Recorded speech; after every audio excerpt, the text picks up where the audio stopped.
এত সুন্দর সুন্দর খাবার খাওয়ায়ও কারো মন পাইলাম না, সবাই খালি বুড়ো আঙ্গুলই দেখা যায়।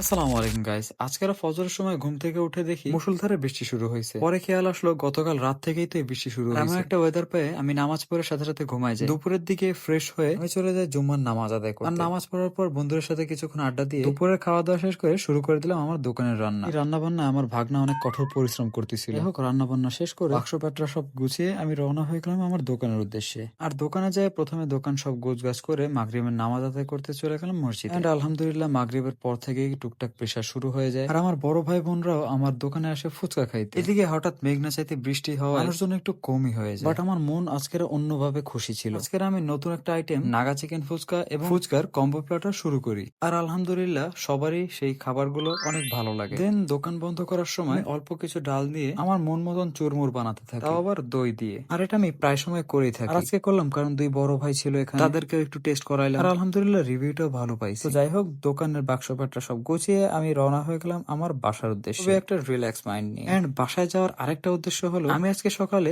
একটা ইঁদুর ধরি, সেটার নাম দেই গোদ, এবং সেটাকে এখন সাইজ করার পালা। আর একে সাইজ করার মধ্য দিয়ে এই ভিডিওটা এ পর্যন্তই। আসসালামু আলাইকুম।